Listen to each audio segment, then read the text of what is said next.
Hello and welcome to Ryno Sports Talk, number 8. And first thing I'm going to talk about here is Pete Rose, and he got elected to the Reds Hall of Fame this week. And he's going. It's really good for him because he can't be in the real Hall of Fame or the official Hall of Fame. And I think that's good for him. He needs to be recognized as the good player he was. He's the all-time hits leader and did a lot of good stuff for the league. I mean, yeah, he did bet on the teams, but I don't think he himself could do as much for the team to make them that good and swing the game the way that people think he did. So I guess I don't know what the MLB is going to do. I think this is a good first step of getting him into the Hall of Fame, but we'll just see what happens. So another thing with this is that the club is going to retire his number 14 during the Reds Hall of Fame induction weekend, which is June 24th to 26th. And I think he deserves this a lot because he's one of the Reds franchise players. He's done a lot for the team. He's won a lot of their games. He's done a lot of stuff for them. So he really deserves this for that, at least for being a lifelong Red and being an all-time hits leader and doing all that stuff he's done. But it's going to be really interesting, like I said earlier, to see if the MLB says, okay, you're in the Reds Hall of Fame, now you can be in the regular Hall of Fame as well. So I don't think that'll ever happen, but we'll see. And another thing on this, the Reds owner, Bob Castellini, said on Tuesday, it is a defining moment in the 147-year history of the storied franchise. He is one of the greatest players to ever wear a Reds uniform. It'd be an unforgettable experience watching him be honored as such. So I think that's another good thing about this is it's not like they're just saying, oh yeah, he deserves to get in, but they're saying we want him in there. We don't just want we don't want him for no reason. We want him in this game or in the Hall of Fame. We want him in the regular Hall of Fame too. So they're kind of trying to put out a statement saying, hey, MLB, he deserves it. So it'd be interesting to see what the MLB does. Like I said earlier a couple times, and I hope he gets in there into the regular Hall of Fame. Even if this is just a starting block, he really deserves it, being one of the legend of the game and being Charlie Hustle and being just when I was younger, I always had the current guys obviously, but when you look back at the past, I always wanted to be a Babe Ruth power hitter, and then I was always told to be running out the lead or running out each ball like it was Pete Rose and all that stuff. So I guess we'll see what happens with this. I think this is a good first step for him. So I haven't really watched a lot of college basketball this year, but every time I do, it's because I get an alert on my phone that says, upset alert, X team is about to lose to X team. They're losing by this much with this much time left in the second half. And I get those alerts almost daily, and I'm starting to think that I don't know if there's really anyone that's there's no really decisive number one team in the nation right now. I mean, so I'm going to name off these teams that have lost.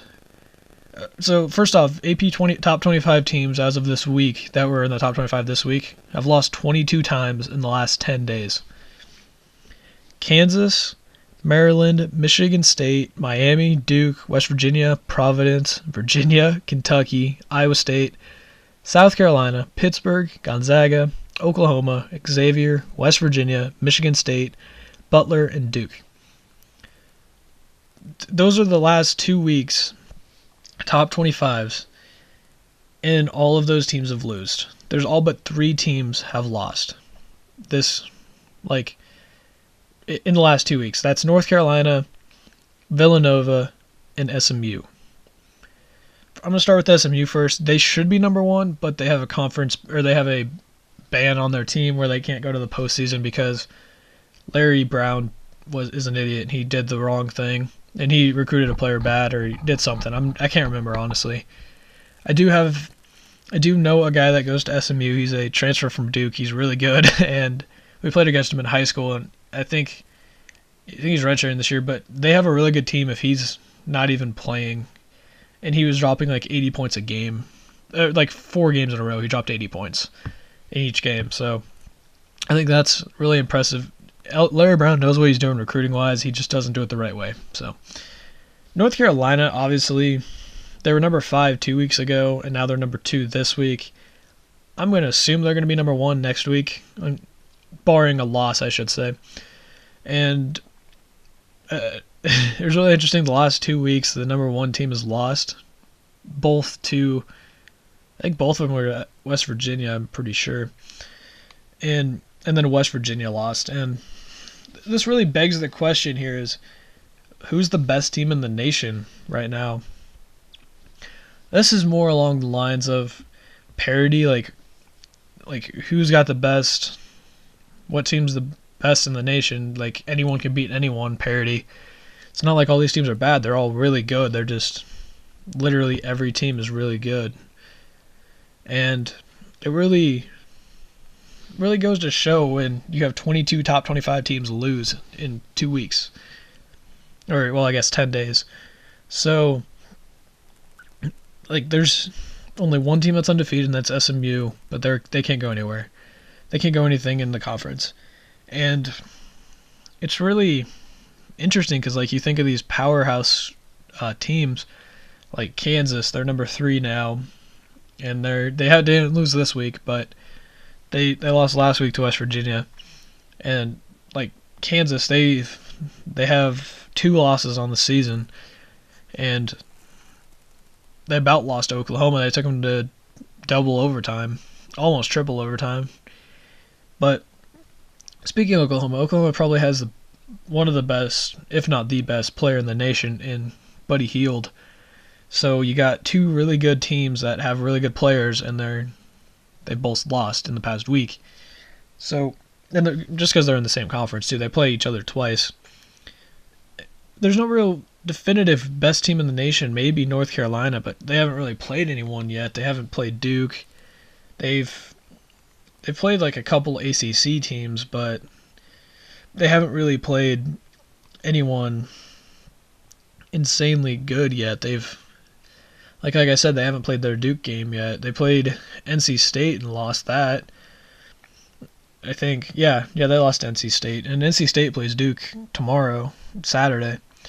So I think, just thinking about it, there's really, like, there's a lot of top 25 matchups. Like, on Saturday the 23rd, Maryland and Michigan State play. That's a 7-11 matchup. And that might be the best game of the weekend. There's a lot of stuff going on. I mean, North Carolina's lost 2 games. They've lost to, I mean, they haven't even played they played one top 25 team, that was UCLA. And then they barely beat NC State. Who'd they lose to? I can't see who they lost to. Maybe it's before. They lost to Texas right back in early December. They did play Maryland, which is also a really good team. They got a super, super good team. The other team UNC lost to is Northern Iowa. So they did beat number 2 Maryland at the time. So they've played 2 top 25 teams since like the season started. So, I mean, they haven't slouched on their scheduling, but I can't really say definitively North Carolina's the best team in the nation, as they still haven't played Louisville. They haven't played Notre Dame. They haven't played Duke. They haven't played Miami. And they haven't played Virginia yet, or Syracuse even. So that's, I guess, what I'm kind of getting at is we don't know who. There's no definitive number 1 now, but come tournament time, someone will have to come up there and step up and be number 1 overall and be all the 4 seeds. But I think this tournament's going to be one of the best in the league or recent memory, because no one can beat. There's no one that you're like, oh, they're going to beat them. They're going to beat this team. They're going to beat every team. They're going to win it. No way they don't win it, kind of thing. So we'll see what happens there. I mean, like I said, that since there's only one undefeated team left and they're not even postseason eligible, that I think it's going to be interesting to see what they do with the bracket, like how they set it up. Do they have Kansas number one? Who else is in their bracket section, or in their region, and all that stuff? That's going to be the most interesting thing of the year, is their bracketology, because I don't know really who deserves 1 seeds. I don't know really who deserves 2 seeds. Who gets ranked too low? Who gets ranked too high? That kind of thing. And I think it's just going to be an interesting March Madness this year. And this is a lot like the, I think it was 2010 or 12. 2012, I think it was when UConn made that run where they came out of the Big East on fire and made it all the way to the championship as like a 8 seed or whatever it was. And that might happen again this year. Whoever catches fire in the conference tournament might win it. Could be like another UConn year kind of thing. Or could be someone else. Could be whatever. Or I think it was 2014 actually. But whatever. Like I said, when they had Kemba Walker and UConn just made that run, I think it's going to be another year like that where anyone can win it and you don't really know. There's some favorites to win it, but there's not really like 2 years ago we're like, oh, Kentucky's going to the Final Four. Kentucky's going to the finals. Obviously they didn't win it that year when they were like 40-0 or 40-1 or 41-1 or whatever it was. And like when they just went undefeated the regular season, and then everyone's like, oh, they're going to win it. They have the best team in the nation kind of thing. There's no team like that. Whoever really gets hot coming out of the conference tournaments and stuff is going to win the tournament this year. That's my opinion. I don't know what's going to happen in the conference tournament, so I can't say who's going to win it or whatnot, but I think that's how it's going to roll this year. It's going to be one of those years, and that's always a good thing. At least I think so. So last week, the NFL played its division championship games, and there was 4 of them. Chiefs, Patriots, Packers, Cardinals, Steelers, Broncos, and then Panthers, Seahawks. And I got to watch all of them but the Patriots one, and I gotta say, those games were some of the best games of the year for me. They were all really close. They're all they all went down to the wire, especially Packers, Cardinals, but I'll get to that in a minute. I'm gonna rank them based on I guess like watchability rankings, or how I thought, like how the game was. And I'm going to start with the Chiefs-Patriots game. Obviously, the Patriots won 27-20 because they're facing the Broncos this week. But an interesting fact there is that they've reached their 5th straight AFC title game. So when I talk about this later, keep that in mind.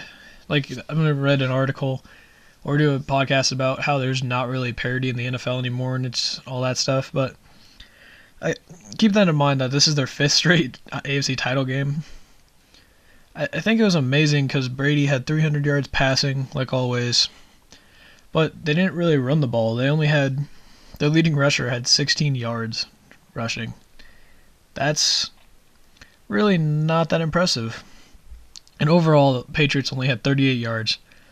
I think that's a good thing for the Chiefs because the Chiefs have a really good defense, but that's also a really good thing for the Broncos because now we know, like, we have one of the best passing defenses. As long as we can hold the run, I think the Broncos can win that game. But I think this game was kind of, as I'm looking at the stat line here, well, not stat line, I guess the scoring summary. After the first half, it was 14-6 going into halftime. And the Patriots kind of owned this game. I mean, in the third quarter, came really close at 21-13, and then the Patriots scored 2 more times to get it to 27-13. And then the Chiefs obviously got the score with like a minute left in the game. But the real big thing here is Andy Reid messed up on the time management, and it's kind of why he'll never really win big games anymore. He's not really good with the clock management, and from what I understood, he decided to, in the hurry-up offense, they decided to do huddles huddle a couple times instead of getting right up to the line and doing quick plays and stuff, which is what they should have been doing. But it was just kind of really messed up. I can't really comment on that part because I didn't really watch the game because I was busy with other stuff. So I guess Patriots are once again in the AFC Championship, and they're once again really, really good. So I'm going to move on to the Steelers-Broncos game because actually, no, I'm not. I'm going to move on to the Seahawks-Panthers. Sorry, I clicked on the wrong one. And this game was really, I guess, super impressive to me because I was watching it and I saw in the first, I think it was like 5 minutes, the Panthers were up 14-0, and then they didn't score for the rest of the first, and then at halftime they were up 31-0, and everyone wrote off the Seahawks, and I'm sitting there like, yeah, the Seahawks are kind of done. They're not going to win the game, but I almost guarantee they're going to make a comeback here. And I was right. They scored 24 unanswered in the second half, and the last one, if they would have scored it a lot quicker, they had 1:12 left in the game when they scored the last field goal to make it 24-31. They could have had an onside or a stop and still got the ball back to tie up the game. I think the Panthers kind of just got comfortable with their 31-0 lead and just kind of said, we're done. We got this game in the bag. And that's going to be something interesting to see next week in their game against the Cardinals when they take them on. Are they going to get out to a big lead against that good Cardinals defense, or how are they going to do that? And I'm going to talk about that in just a little bit here too as well. Moving on to Broncos-Steelers. First quarter was about tied even. It was 7-6 Steelers at the end.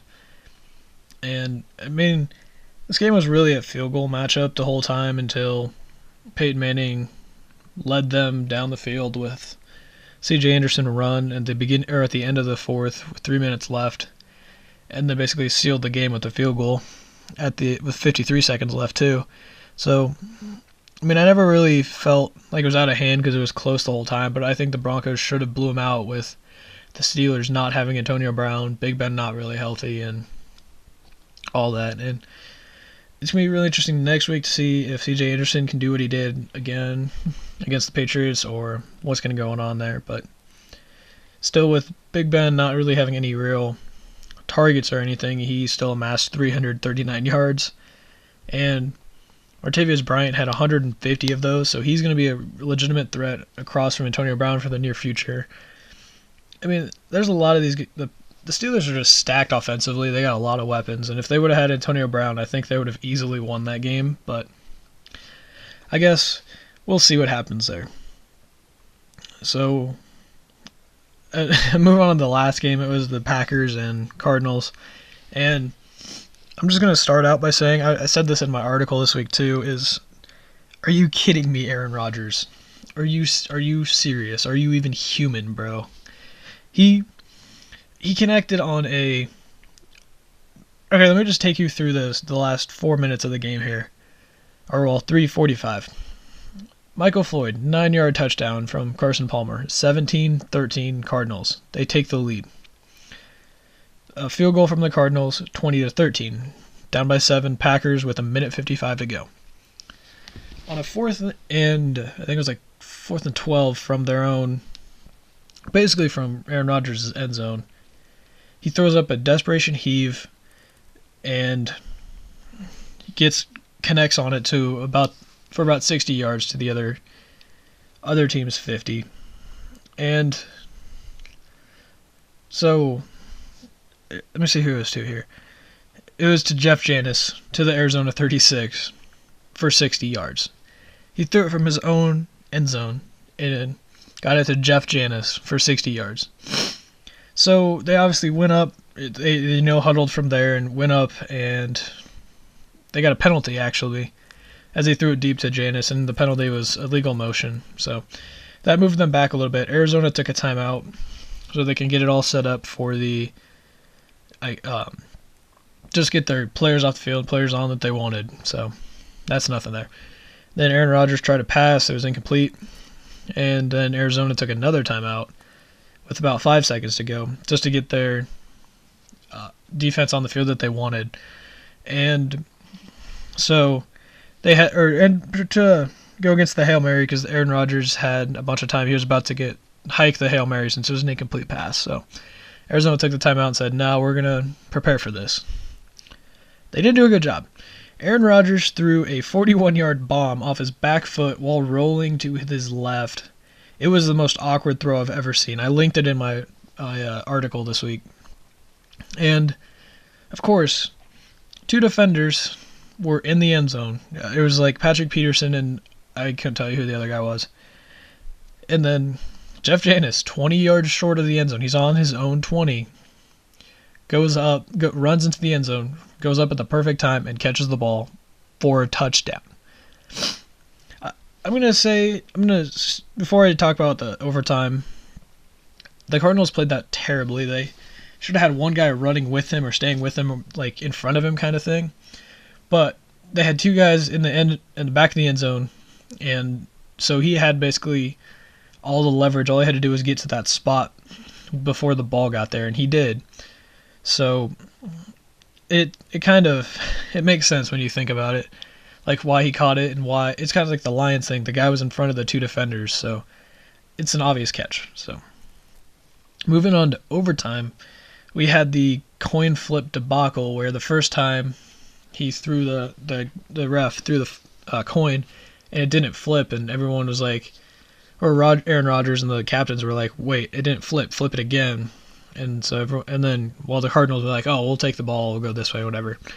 So they reflipped it, same result. Cardinals got the ball again, and this was the craziest play of the game, I think, outside that Hail Mary. Second craziest, I guess. Carson Palmer took the ball, and he was getting pressured, so he rolled out and stepped up in the pocket, did a lot of stuff to go to his right, and then he saw Larry Fitzgerald wide open on the left and just slung it over there. Fitz caught it like probably 5 yards past the line, and then he took off for 75 yards. He went 75 yards on the opening play of overtime. He got all the way down to the 5. He almost scored. He threw a nasty stiff arm at some dude, and he sent him to the ground. He wasn't even looking at the dude. He just threw it out there and got him, which I thought was impressive part about that run. So, first we go with the 5. Palmer tries to throw, doesn't work. And second and goal, who else but Larry Fitzgerald gets the ball here? He runs a little underneath all the, I guess it's more of an underneath screen behind all the linemen. A little shovel pass to him, and he walks in the end zone like it's nothing. And then that's the end of the game. I think that was impressive to do that and then follow it up with a good play like that. So the Cardinals have a lot of offensive weapons with John Brown and Fitzgerald and Michael Floyd. So it's going to be a good game. So we got the Patriots and Broncos as the AFC Championship and Cardinals-Panthers as the NFC. Since I just got done talking about Cardinals, I'm going to talk about Cardinals-Panthers here. We have two of the better quarterbacks in the league this year matching up against each other, and the first time that two Heismans have faced off in the NFC in any championship game, in Cam Newton or Carson Palmer. I think this will be an interesting game. I don't know how the Panthers are going to defend all of the Cardinals' weapons with Fitzgerald and Floyd and John Brown. Like I said, they only have one really good cornerback in Norman. They have some really good linebacking options, but I don't think that they can drop all of them down the field and cover Michael Floyd in them. It was kind of exploited last week with the Seahawks and their lack of receivers, I guess, outside of Baldwin and Lockett. And they kind of just started really getting on with those two guys and then a little bit more people. So it'll be interesting to see what they do there on defense. On offense, they're going to be the same kind of team. They're going to have Cam Newton run the read option, kind of throw it a lot. About anyone on the team can catch it. And the player to watch on this one would be Greg Olsen. Since Tyrann Mathieu's not there, they have no one to cover Greg Olsen. So I think I still got Cardinals winning it, even though it is in Carolina. I think Cardinals just have too many weapons for them to block, or for the Panthers to guard. So I'll take Cardinals all day in that one going to the playoffs. So moving on to the AFC Championship with Patriots Broncos. I don't really know who to pick here. I know Tom Brady has more touchdowns in Denver than Peyton Manning has. And the last time that these guys faced off, it was Brock Osweiler against Tom Brady, and the Broncos won it. But Gronk also wasn't there. Edelman wasn't also there, and there was someone else that wasn't also there either. I still think, as much as I hate to say it, I think the Broncos will lose this game and the Patriots will win it, just because the running game is too inconsistent between Hillman and C.J. Anderson. If they get really good, Broncos have a shot, but I don't really see that happening. I think the Patriots did a really good job their first meeting of shutting down the Broncos' passing attack, and even with Manning back here, I don't see them doing a whole lot. I mean, looking at the stats from last game, Osweiler had 270, and C.J. Anderson had 113, and Emmanuel Sanders had 113. I don't really see that being a huge thing that's going to happen again. Tom Brady was held to 280 with 3 touchdowns, and which doesn't really surprise me. They also didn't have a run game again, so they only amassed 39 rushing yards. So I think whoever establishes the run quicker and better is going to win this game. And I think I don't know. I think the Broncos will do that, but they just are not consistent enough to on offense, to have a balanced offense and be able to be a balanced offense and control the tempo of the game and all that stuff. So I'd be really interested to watch that and see who or how that works out, I guess. So I think it's going to be Patriots Cardinals in the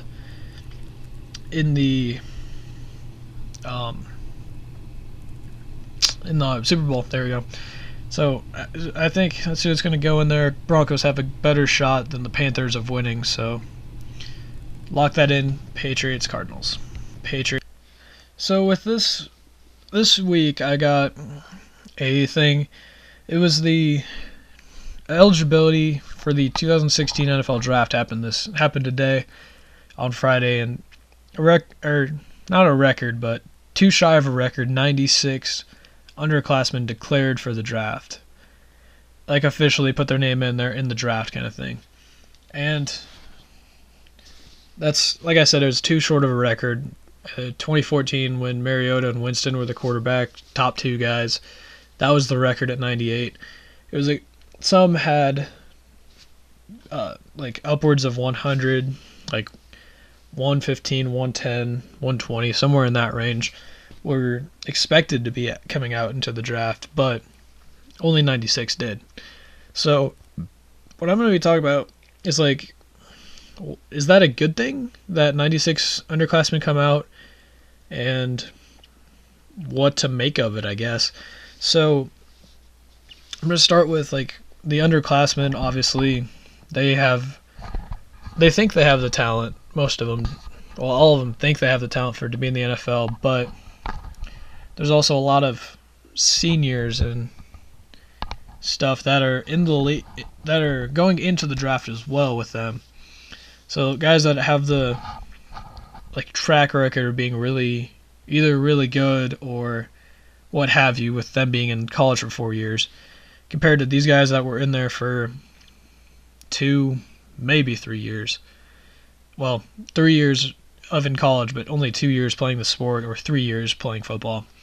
And that kind of worries me that all these young guys, as I'm about to be a junior next year, that I'll be only 20, so these kids are 20, 21, 20 or 21, maybe 22 if they're a little bit of an older guy, or in Calvin Ridley of Alabama's case, 24 when he's a junior.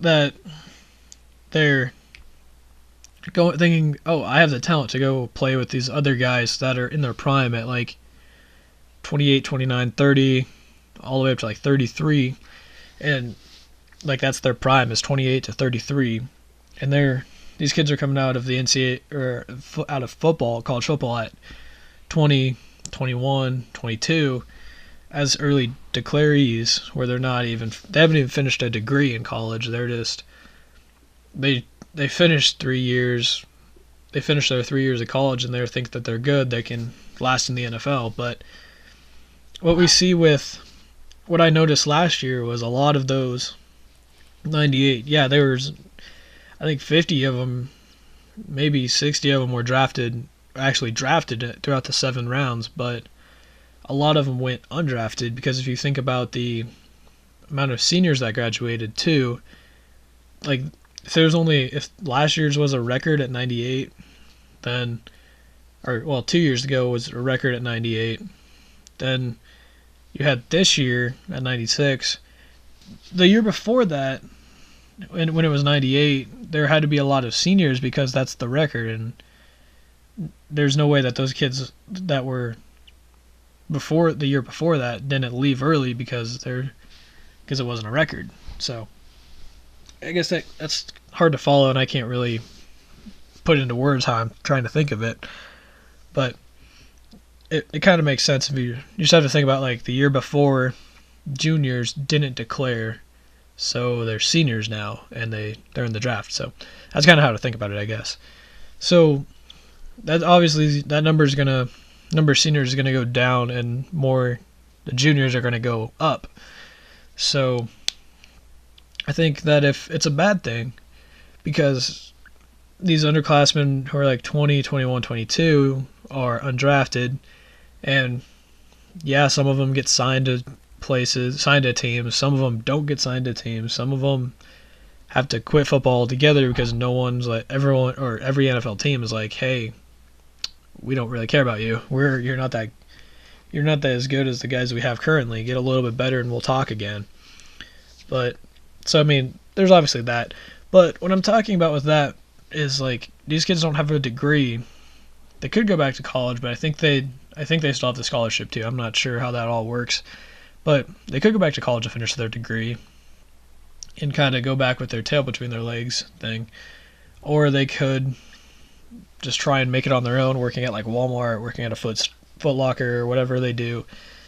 And it's just a bad thing for the league, obviously, because you got all these young kids coming out of like thinking that they're really good, because you got like the Mel Kipers and Todd McShays and all those guys, Mike McCoy's, Mayock, sorry, and all that, just saying, oh, this kid could be the next generational talent.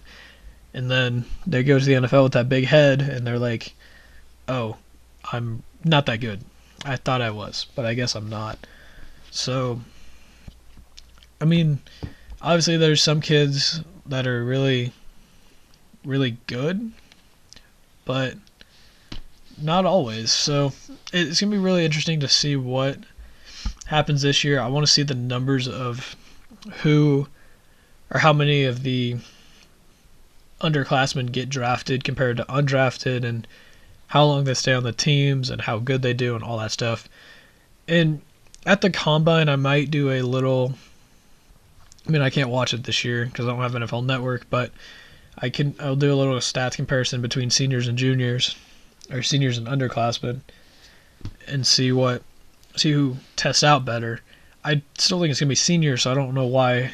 Like, and this kind of, I guess, going back to why this is spurred on is because NFL teams kind of go for the youth instead of the experience nowadays with their drafting. Like, obviously you don't want to be the Browns and go after Brandon Weeden, who's like 28, 26, 28, whatever he was, when he was basically coming at the very tail end of his prime, or in the very middle of his prime, but he was still in college when he got drafted. But I mean, there's just special cases like that. And then looking at like other teams, a lot of them go after like the youth and say, oh, hey, you're coming out of college, you got to be really fast and athletic and springy and all this stuff. And people like say, oh, that's really good for them. That's a good pick. It's a great pick for them, whatever. And then they don't pan out because they're starting to be like thrown into the fire basically at 20, 21, and kind of quit, or not quit, but like don't do as good as they're expected to. So I think that's kind of another thing to consider with that, is that a lot of these people don't really do anything Like they do a lot in college, but most of that's by the system. And we'll have a little bit more of a discussion about that later on, closer to the draft. So I think that this declaration of junior eligible kids is not really a good thing, and they should stay in school for all 4 years just in case they're not as good as they think and being able to play in the NFL. So we'll see if the NFL ever changes it, if the NBA ever changes it. I like the MLB's rule. You can either come out in high school or you can wait your 2 years, but that's another time. That's another topic for another time. So I guess we'll see what happens in the future. So like I said, this is a bad rule, I think, for the NFL, and they want to put out a good product, and they just have a bunch of young kids not really knowing what they're doing. So I guess that's really all I could say about this. It's hard to go into detail when you don't have all the stats to back it up. Like I don't have it yet. There's only been 1 year of it, so we'll see what happens. So after the Packers-Cardinals game, I saw a lot of comparisons for Aaron Rodgers, and the first one was obviously like a disciple to God because he threw up 2 Hail Marys and completed 2 of them in the season. And that's crazy.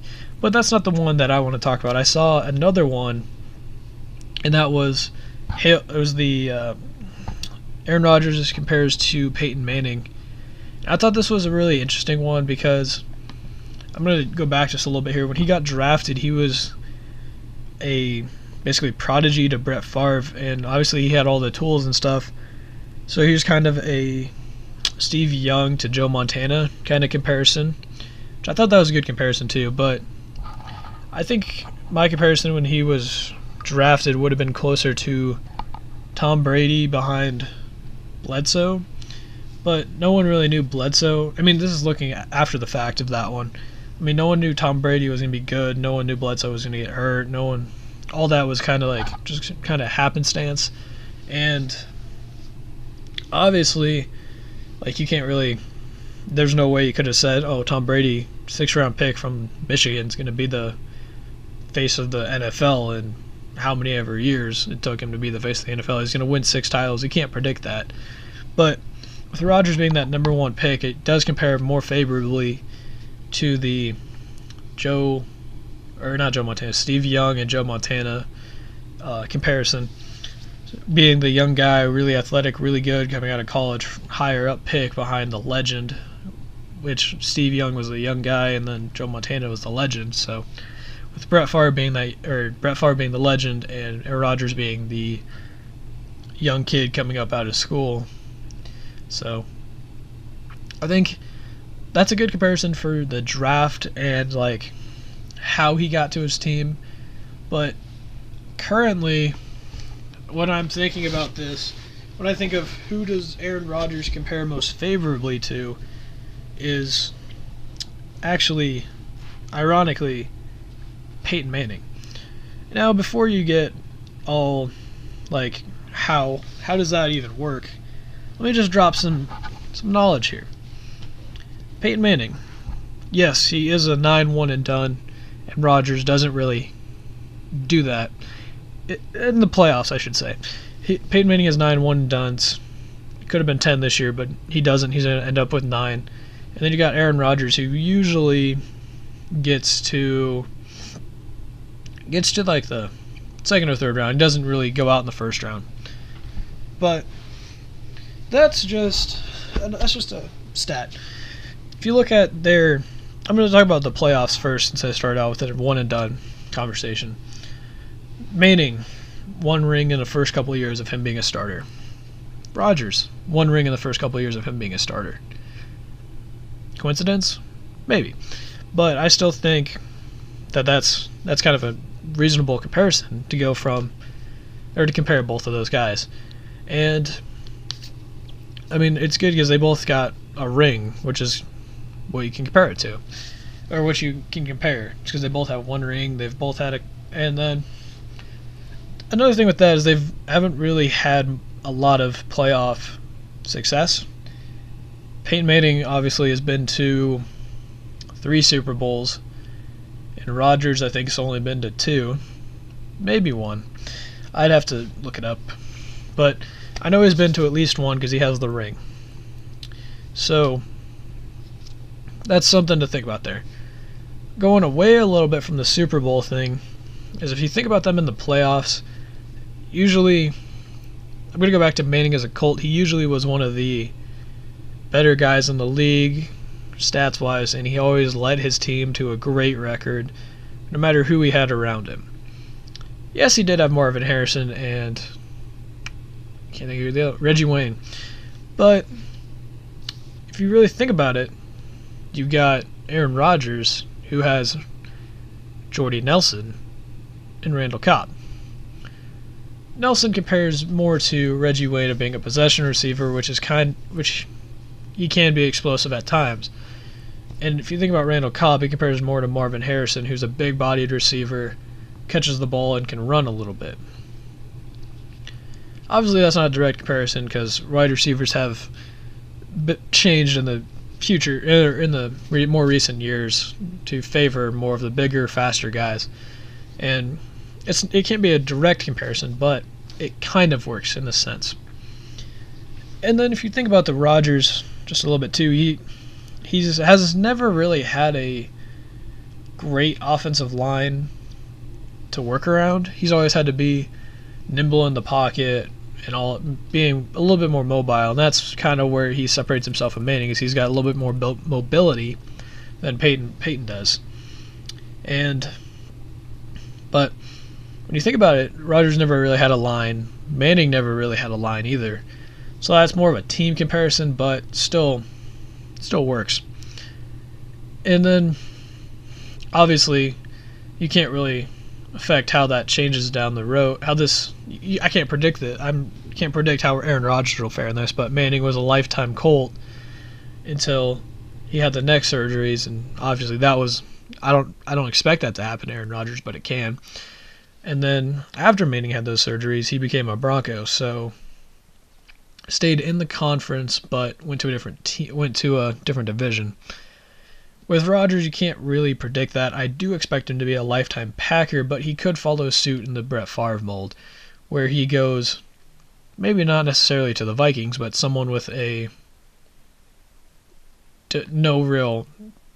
bad quarterback situation, I guess is the best way to say that. So that's obviously way down the road. I can't predict that. I'm not going to talk about that one. But if that happens, that's even more way to compare Rodgers and Manning. And then the last thing on the playoffs here is like I said, they've been to one playoff each. Well, not one playoff. They've won one Super Bowl each. Sorry, Manning's been to a couple more, but he was a couple more later. Like Rodgers is almost at that time in his career where Manning went to his second Super Bowl and third Super Bowl. And Rodgers still has a couple more years. He's only in his like 8th year or something like that. So he's got a couple years of wiggle room there. But if he keeps following this path, he's going to be more like Manning than not. And more of where this comes, like I guess to where you see it a little bit more is in the regular season. If you think about it, and I was thinking about it the other day when I was thinking about this topic. You have Peyton Manning, who was I would say arguably the best regular season quarterback in NFL history, and when he was with the Colts, he was throwing probably like 4,500 yards a year and just absurd numbers for the time. This is when the running back was still a running back and not really receiving threat, more of just a runner, I guess, kind of like a threat, a dual threat, and a big part of the offense. It wasn't really a passing league yet. And if you look at Aaron Rodgers, he always has those stats too. Yes, they're a little bit more, but that's because of the way that the league has shifted a little bit. So if you think about it, Rodgers is really Peyton Manning copied. He's throwing for almost 5,000 yards a year. He's throwing for a bunch of yards. He's throwing for everything else, and then you got Manning who did that when he was with the Colts. Obviously, Manning hasn't aged right. Yeah, he looked good at the beginning of last year and obviously 2 years ago when he went to the Super Bowl with the Broncos. But still, you still have if you look at the regular season and a little bit of the younger careers of Manning and Rodgers, well, if you look up Manning's career up to the amount of years that Rodgers has been in the league, they're mostly similar just because of the. If you think about it, like I said with the stats, this is the best way I'm going to put this for the regular season stats. Manning was near the top of the pack every year in passing yards and touchdowns. Rodgers has been the same. So, I mean, yeah, Manning always had Tom Brady to compete against, and I don't really know who Rodgers' comparison would be in that. He'd have to be a couple years younger than him, so 2008 or 2009 draft. I don't know. I'd have to. I think the more for that comparison would be Cam Newton and Russell Wilson. I'll talk about that in a different topic, but I think Rodgers is just following along with the Peyton Manning mold really well, and I think he might not intentionally be doing it, but it is happening. So I guess we'll just see what happens there, and I still think Rodgers is. If we see him not win a Super Bowl, but go to 2 more Super Bowls in the future and still put up the amount of yardage he has. So, like, say, in the next 5 years, let's say he goes to 2 Super Bowls and doesn't win them, he's going to be right on track with Peyton Manning. Yeah, obviously a first ballot Hall of Famer, but they're going to be right on the same track, and that the narrative of Rodgers as a copy of Manning is going to just keep growing and growing and growing, and I think that's particularly viable based on what I've laid out here today. So, if you guys have any thoughts on that, please leave them in the comments. Yes, I will probably see a bunch of, if I do see comments, it'll be, well, Aaron Rodgers is a lot better because he's mobile and all this stuff, and I agree with you. But stats-wise, they have about the same career with Rodgers and Manning. I'm not saying skill set-wise, just stats-wise. So, that's my opinion. So this was a fan question from last week, and you kind of just said the Warriors in the NBA, so I didn't know how we wanted to do this, but I'm going to do it both ways, I guess. So what the comment was on was is the NFL rigged post, and so I guess I'm going to talk about the Warriors first, and the first comes to mind here is the Warriors are really good. They're 39-4, had temporary dyslexia. But I don't think that the Warriors, I don't know if they should really be that good as they are. And where's the season opener? The reason I say it is because if you look at the teams they've played, I'm just going through the schedule. The first real test was November 4th against the Clippers. And, I'm seeing a lot of 1-6, 0-something, like 1 wins, 2 wins. Detroit had 5 wins at the time. Memphis 3, 4, 1, 7. Clippers again. Bulls, which aren't that good this year. Nuggets, which, no. Lakers. They're not really playing. They've played the Raptors and Clippers, obviously, and they're both playoff teams. Brooklyn's not. Pacers probably. Boston probably.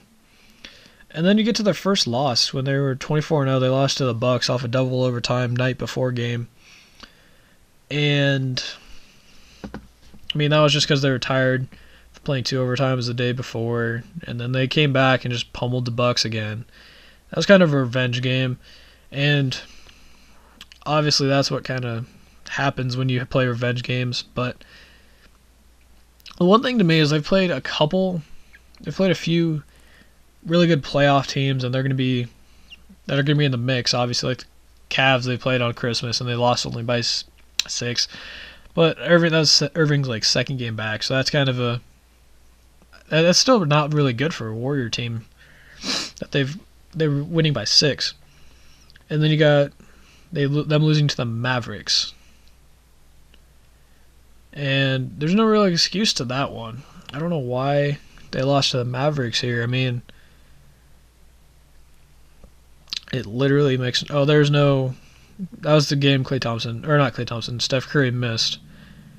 And, I mean, I'm not really. JJ Barea went off for 23, but I don't really see. Like, as I'm looking through their schedule, I'm not really seeing any real teams that they've, like, that are really good that they've played, because they haven't played the Spurs yet. Okay, they played Cleveland, but Cleveland's really set up to not compete with the Warriors. They play a big man lineup, and they have LeBron, who's not a three-point shooter. He's a go in the low post, out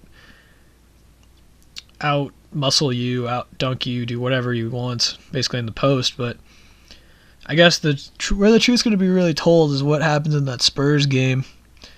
On the 25th is the first one, and then I don't really see, like, I'm looking through their future matchups. They play the Thunder in February twice. Well, okay, second one's in March, sorry. They play them twice in 3 games. But I'm not really seeing. They play the Spurs again on the 19th of March. I'm not really seeing any good teams on here. I mean, they're done playing the Cavs. They still got their 4 games against the Spurs to go, and then I do think that they'll break that 72-10 mark, but I don't think that it's going to be. It might be 73-9. I don't see it really beating them by a bunch, though. Like, everyone I see is like, oh, when I've lost 4, so it's going to have to be 78-4. But, like, they're going to do the best that they're not going to lose another game. And I'm like, no, it's not going to happen. I mean, they only had Steph Curry to the All-Star game. Starters, at least. I mean, there'll probably be a bunch of them. Draymond Green should be a starter on, or not starter, but in the All-Star game at least. So, but as I look through their stats, they have a pretty good breakdown of points per game. You got Steph Curry basically at 30, Klay Thompson at 20, Draymond Green at basically 15, Barnes at 12, and then there's 7, 7, 6, 6, 5, 5. They have 10 guys scoring at least 5 points a game, which is good. I think that's a great thing with them. But I mean, you can have all the scoring you want. It's more of who gets the ball to everyone and who the ball go through. And what that really means is, like, everyone thinks that it's Steph Curry. It's the Steph Curry show. Possibly.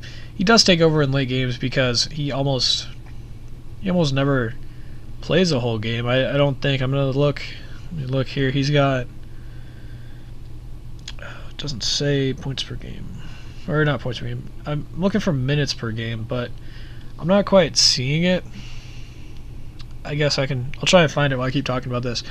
But Steph Curry has traditionally not played all of the game. He's like, it's a 48-minute game, and his career is a 35.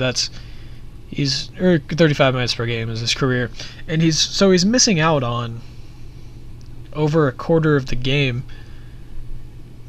just because he's sitting. And this year that's even down to 33. Okay, it's down a minute, so he's missing out on 14 minutes of a game. But that's more of because he can't play all of it, obviously. No one really can. But Steph Curry is really good, and they don't need him to play the whole game because they're blowing people out. Most interestingly enough, as I'm looking at the field goal percentage, Steph Curry's 4th behind Festus Ezeli, Andrew Bogut, and James Michael McAdoo, who are all shooting over 500, or 55% actually. Steph Curry's at 50% basically straight up, and then Livingston's at 50. And then Klay Thompson's the worst at 46. I think what's really good with the Warriors is they're taking a lot of good shots and being smart about the ball. They're smart about taking their shots and stuff. And another thing here is I'm looking at the turnovers per game. As a team, they're averaging like 4, 5, 6, 7, about 10 turnovers a game. If you average only 10 turnovers a game, give or take, like they're like between 10 and 12. It really depends. I can't really add and talk at the same time, but they're still averaging less than like 15, and so they're not turning the ball over. They're getting high quality shots. So they're being a really effective offense. And that's what Steve Kerr really comes from with the Bulls. He's just expanding it out more because he was on that '96 Bulls team with Michael Jordan and Scottie Pippen and all that. So he's drawing from that and making it a little bit more spread out to the 3-point line, and that's a good thing for them. I think that's a great thing that they have Steph or what's his name? I can't think of his name now. I just blanked on me. Their coach. He's coming back today too, Steve Kerr, and I think it's gonna be a good thing because he kind of just passed down everything he knew to Luke Walton, which is it's always good if you can have two coaches that know what they're doing. So, moving on to the rigged part about it, I haven't really had a lot of time to prepare for this, and I have thought about this in the past. That I know that a lot of people have said, "Oh, the NBA is rigged. It's easiest to rig it because you got a bunch of athletes that have played basketball forever, and they can just turn the ball over and leave a layup to just increase the point spread or whatever."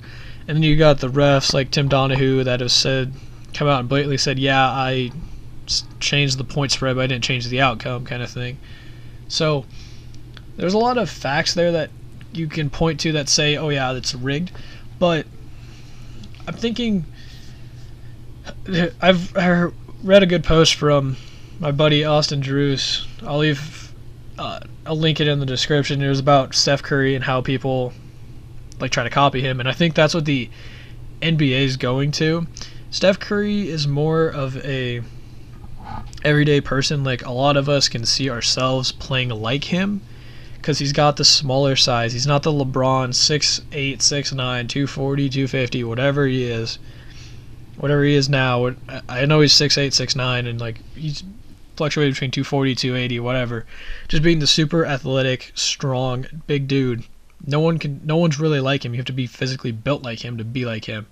Where Steph Curry is the small, scrawny, kind of built dude, where like he's more relatable to us. So I think if the NBA is rigged, and I'll do a little bit more of a deeper thought on this because I was doing a little bit of a combo thing here, and if the NBA is rigged, they're trying to rig it toward the Warriors because Warriors are likable, they're fast, they got a lot of energy, and they're relatable because, like I said, Steph Curry 6'3", on a good day 220, and not even, he's like 180, 190, somewhere in there.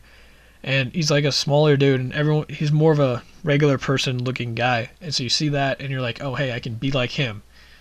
Oh, Klay Thompson, he's only 6'6", I think, and he's like something, whatever. But if you look at this team, they're a bunch of good dudes that just look like they should play at the YMCA instead of in the NBA, and they're still killing the ball, killing shots and stuff. So if that's what they're doing, they want it to make NBA more relatable and gain the views from this energetic, relatable team that everyone can see themselves, I guess, being a part of, but not. I mean, if you had the skill set to be in the NBA, and you just like if you had the skill set to be in the NBA and you had Steph Curry's size, you could be in the NBA kind of thing. They're giving people hope of it, where you're seeing the NFL dropping down because of concussions, injuries, all that stuff, and then the MLB just because it's kind of boring and long.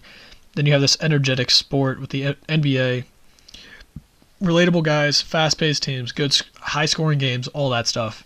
It's just, it could be rigged. I'm going to do a little bit more on this in the future, and I'll do another post on this in the future, so I look forward to that. That's kind of something I'm going to be talking about in that one, so look forward to that, and I might do some other sports as well if I get some more comments. So, yeah, I guess that's it for the Ryno Sports Talk podcast this week, if I can talk. Like I said, I think Aaron Rodgers is a replica of Peyton Manning. I got the Cardinals Patriots going to the Super Bowl after this week, as much as it hates me to say that. there was really no good team in the NCAA this year. The early declaration rule where you can be a junior and go to the NFL is terrible for both the NFL, college, and its players. And I think it's a good thing that Pete Rose is going to the Reds Hall of Fame, and it's a good first step for him to getting into the Hall of Fame. So, glad you guys, thanks for listening. If you hit the like button, subscribe if you enjoy the content and you want to hear more. And I'll be putting out another podcast next week and another article this upcoming week about the Pro Bowl. So that's going to be an interesting one. I think a lot of people like it, and it's going to be a lot of comparison and talking about what's, I guess, wrong with the Pro Bowl and how to fix it. So if you enjoyed the Pro Bowl, take a listen to that one. Thanks, and have a good day, guys.